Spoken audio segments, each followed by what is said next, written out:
Hello, friends. Welcome back to the Spiritual Nomad Podcast. And this week's episode is really important to me because we are talking about vulnerability. We're talking about honesty. We're talking about being 100% true to the self. Not the false self, the true self that is in us, deep down in there. Many of us have piled a bunch of crap on top of it, but we are going to look at the true, honest, vulnerable self and learning how to become more into that every single day. So for me, this is a thought that came to me the other morning that was really an aftermath of something that happened. Now, let me tell you about the thing that happened that enabled me to even have this idea, okay? So I was trying to record a podcast for a completely different topic. So I was trying to record a podcast about the topic of God as Father. And until I started recording it, and even though I had notes, until I started riffing on it, I realized this is much larger, much more grand, much more in-depth, much more sticky than I really bargained for. And so I was recording it and I got about a dozen takes of trying to do this podcast over and over and over. And I was like, this topic is just simply not cooked. It became apparent to me that this thought still needs some marinating time in my head. And so I decided to move on from it and to leave it behind, because what happened was I was just trying to talk about an idea that I had early one morning. So early one morning, just to give you a quick little glimpse into what it was, early one morning, I had a thought about Jesus referencing God as Father, and about certainly that being a revolutionary thing to shift from God as King to where God only is approving of you if you are in loyalty to Him and killing people for Him and serving Him and paying all of your, ridiculous taxes to Him. That God is only approving of you if you're that rather Jesus was shifting not only to God as this very intimate, caring Father, but what's even more than that is that God as the Father, that He has given us His DNA. That, every single one of us, whether we know our dad or don't know our dad, every single person has a dad. Somewhere, sometime, your mom shacked up with whoever your dad may be, who you may or may not even know, right? Eventually, sometime throughout the past, however long you've been here, your mom's egg got your daddy's sperm. So you have your father's DNA, regardless of your relationship, regardless of if you like him, if you know him, if he's unconditionally loving or not, regardless, you have that DNA, and that makes who you are. So I had this thought, that's the really short and skinny, kind of riffy version of that. But it was this idea that maybe Jesus is showing us that we have divine DNA in us. That it's not necessarily a cosmic male parent, but rather it is just the fabric and fiber and nature of who we are is that of divine. So that's in essence what I was going to try to get at in the very long podcast that I was trying to record. And I didn't fully record all of those because you just basically got it there. Because I realized that the way that I was trying to present it was actually functioning out of a more of a false self. The way that I was talking about it, the way I was articulating it was, you could tell that the whole time in my head, my wheels were turning with this one question: is this right? I kept thinking over and over, is this a right way to be thinking about God as Father? Is this even something that I should be talking about God as Father? Using God as Father has a lot of baggage, especially if you are a deconstructionist or you have come from more rigorous Christianity or anything.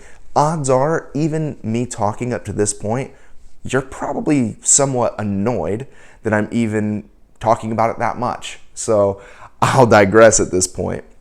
My point is, the question that I had to myself is, am I right? And so I didn't record the podcast. I deleted all the takes and I was frustrated, and I went home and I woke up the next morning and I was in my time of meditation, and I had this quote come to me, not by anybody in particular, so I guess it's my quote now. But I had this quote come to me, and I wrote it at the very front of my journal to always be a reminder that I don't always have to be right, but I absolutely always have to be real.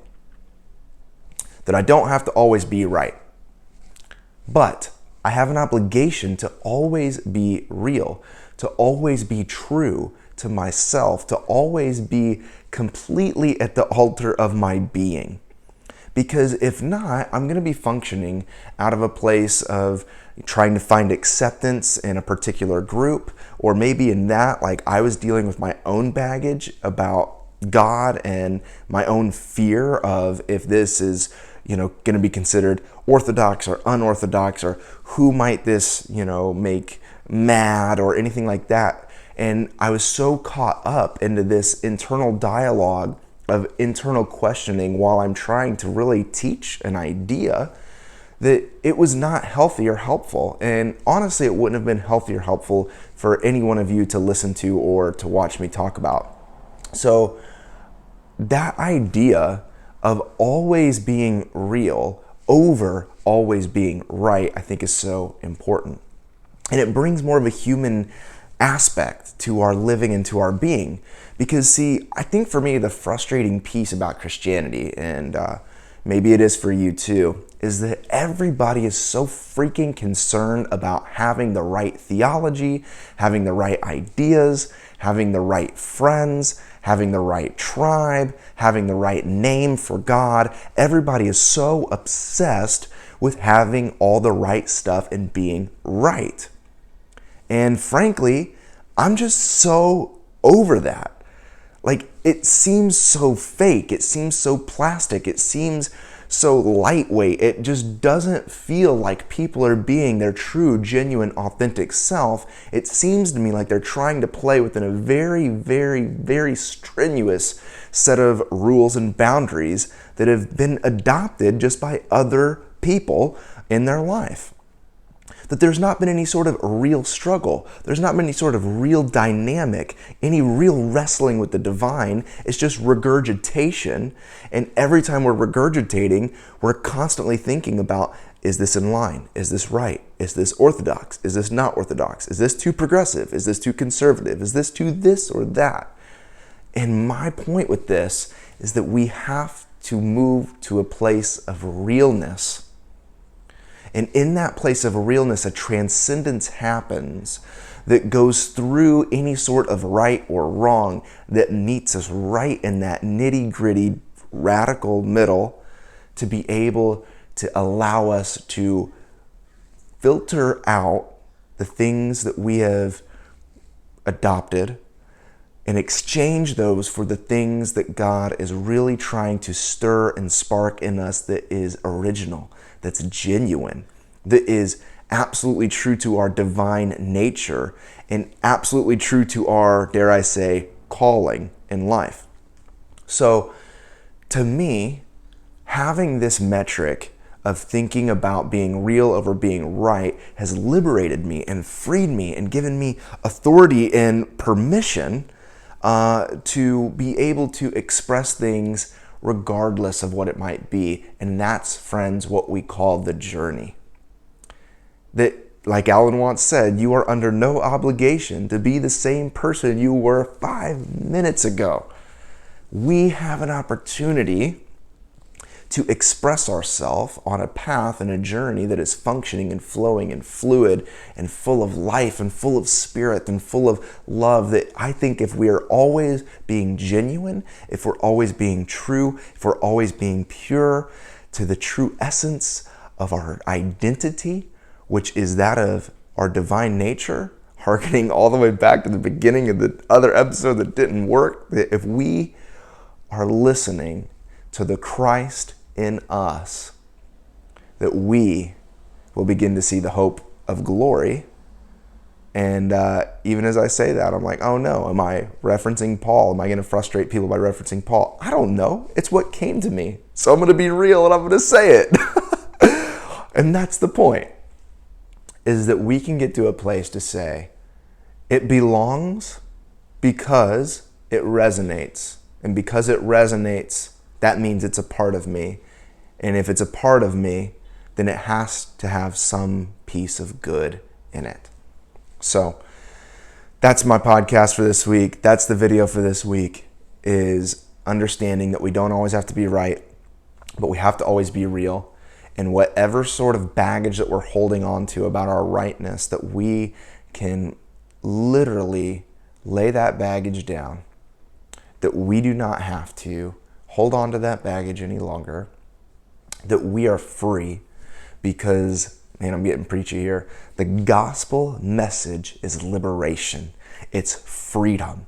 It's absolutely the dying to everything else that is not back in Genesis 1, which God created you in his image, in his likeness, for goodness, and that you would truly be committed to that, and dare I say surrendered to that, so that abundance would come from you, that you would be a creator and a collaborator in the ongoing creation of the world. And that's only going to happen through real, honest vulnerability and transparency, and a commitment to that every day. And that's a struggle for me, like a major struggle for me, especially too, like I was just talking to Jason, so you'll see I'm in this office with all of these books. These are not all mine. I'm here at Oceanside Sanctuary. It's oddly enough, as you've been following my journey, I've worked in insurance, I've worked in pension benefits, I've done odd jobs, I've done, random startups that only lasted a few weeks, and all sorts of random freelance stuff. I've found myself back on staff at a church, and it's been a really difficult time for me, actually. Like, I feel so odd standing up in front of a congregation, leading them in communion. Like, that feels odd to me. And frankly, I've been doing a really poor job. And I was actually apologizing to my friend and pastor and boss, Jason, just telling him like, hey man, I'm sorry that I don't feel like I'm, maybe I don't feel like it, maybe it's obvious or not obvious or whatever, but I don't feel like I'm doing a great job. And he asked me, why do you think that is? And I said, well, I think because I'm having a really hard time in this space. It's a church of only about 50 people. It's so intimate. It's so close. It's so connected. I'm used to churches where like I just see a lot of faces and there's bright lights shining at me and there's video cameras on me and I'm just up there doing my thing. I'm not used to this really, intimate, sacred feeling setting in a church with stained glass and pews. And because of it, I am challenged every time I get on stage with being real, with being honest, because I'm like, man, it's so hard to be vulnerable in front of people. And so I'm having to make this decision to be honest and vulnerable. And that's exactly the solution that Jason gave me. He says, hey man, you need to find a way to be like wildly honest and wildly yourself, to even a point of potential embarrassment.